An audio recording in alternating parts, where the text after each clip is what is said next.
Good morning in your sport. The Sports Science Institute of South Africa rates horse racing as one of the most dangerous sports in the world. Jockeys and horses face the risk of death or serious injury every time they take to the track. In this exclusive report by Ronald Masinda, we investigate some of the recurring issues dogging the sport in South Africa. A razzmatazz of fashion and big money placed on horses can all add to the glamour of horse racing. While fashionistas and punters play their part in the popularity of horse racing, the performance of the jockeys are paramount to the outcome of big races. Future is flying on the inside. Here it comes. Wiley Hall perhaps ahead. Horse racing is a lucrative business. A race owner stands to earn millions by winning a single race. Dion Barnard was a professional jockey for 34 years. He says many jockeys retire broke. Have you experienced such guys who've left the sport because of being mistreated? They're seeing a lot of money going in, but they're not benefiting somehow from all the riches that they've earned in these big races? Yes, obviously. I mean, you put in what you've got, you sweat blood, you put in blood in the game. Yes, there is a lot of corruption. I'm not going to deny that. There should be a bit more openness in the sense of looking after the person, because I've seen it happen. These jockeys that were champions, they got nothing today. They haven't got a cent. It's very difficult for an ex-jockey to find work after race riding, unless you've obviously saved a lot of money and you don't need to work anymore, but that doesn't very often happen. Carl Jurtsen had a career spanning 25 years as a race jockey. He is now a member of staff at Fairview Racecourse in Port Elizabeth. Every day he, along with many jockeys and trainers, start work at the crack of dawn. Racing takes place here every Friday under strict supervision. On various parts of the course you have these towers. We take films from all angles on the course, and then we have you would have seen the stipendiary stewards on. They're basically the police of a race day. This strict surveillance is done to prevent cheating during races.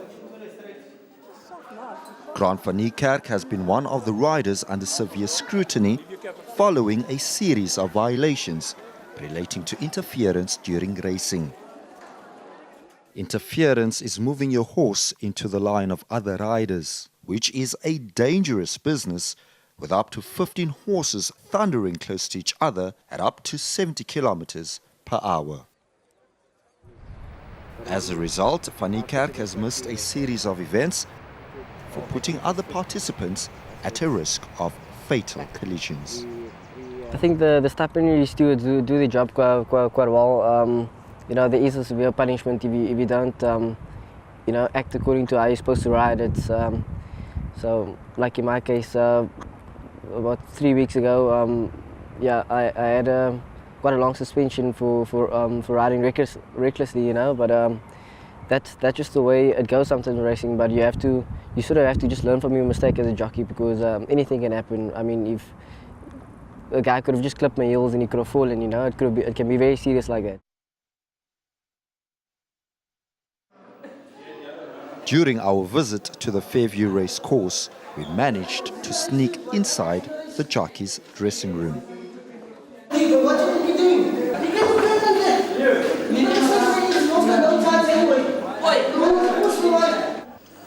It was soon after that argument that we were asked to leave the area. Jockeys can face suspension of up to 10 days if they are found guilty of interference by the National Horse Racing Authority. The stakes are especially high for them. Jockeys are paid an appearance fee for every race ridden and also earn a stake of up to 7% depending on where they finish in the top 5. The financial pressure placed on them to do well could lead to corruption. Horse racing is the same. There's gambling involved. So people pull moves. I'm talking about the big boys now that put money and that pull horses up. How much does rigging take part? Look, it's a very difficult to say there's absolutely nothing. I can't believe that there is absolutely nothing. The story of jockeys in South Africa is one of many conundrums. While they strive to win at all costs in order to survive financially, they also have to adhere to strict regulations if they are to keep the sport safe and also free of corruption. Ronald Masinda, Port Elizabeth.